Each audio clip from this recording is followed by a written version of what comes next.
So right now I'm very frustrated. Got a red Rudolph nose. I'm cold. I'm trying to get this figured out.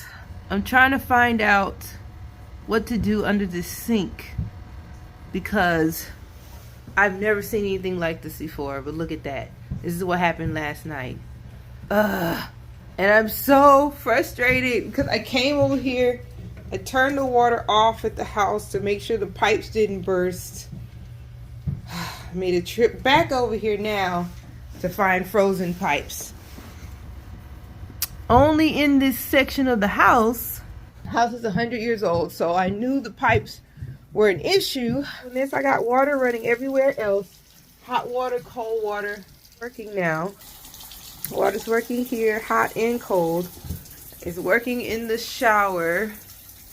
Love this house, but I've never had anything freeze over like this before. Hot and cold. And this is working. Hot and cold.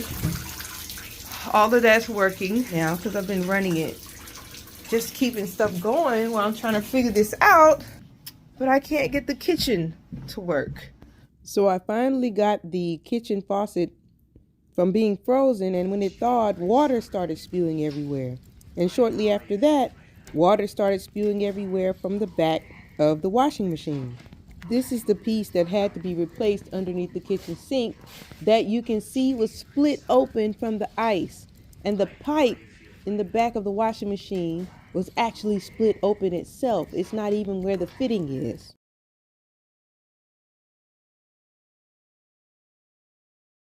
You will not believe this. They want to come anyway.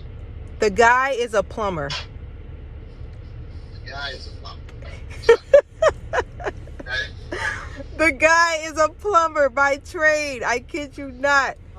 So I said if she's coming over, then we'll go ahead and leave the water trickling, the cold water like we said earlier, but we're going to cut the hot water off. And they said that's fine. Drain the hot water line, of course, so it won't freeze. Okay. So that way nobody has to go to the street or whatever and turn water on and off. That's totally not what happened because when the guests got there, water was spraying from the back of the washing machine. Off because they'll be there. But I got chills when he said I'm a plumber by trade. I said, what an audible to call and say, you know what? We're just not going to do this tonight. We're not about to stress over this. And he says, I'm a plumber by trade.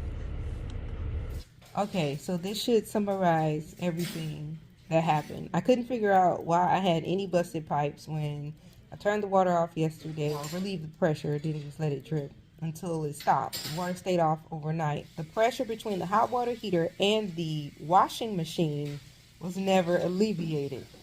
I didn't think, nor would I ever have thought, to alleviate the pressure in the washing machine. Well, the pressure from the hot water heater to the washing machine was all connected to the kitchen sink and the spigot outside, and things backed into each other, and it froze and it burst the pipe at the washing machine. The actual pipe, not just the fitting that I showed earlier, because the fitting I showed earlier was from underneath the kitchen sink. It burst the actual pipe, split it open behind the washing machine. The one outside never came on before I left. I mean, I showed 2 drips earlier. And then the kitchen sink connection is where it split open. And the reason why water was spraying out from the back of the washing machine when the guests got there, even though we cut the hot water off because the hot water pipe was the one that was busted, because the water siphoned over from the cold to the hot through the washing machine. So, valuable lesson learned. Everything that I did earlier to keep the pipes from bursting all over the house, it worked, but I didn't think to alleviate the pressure between the hot water heater and the washing machine. Hopefully that saves somebody in the future.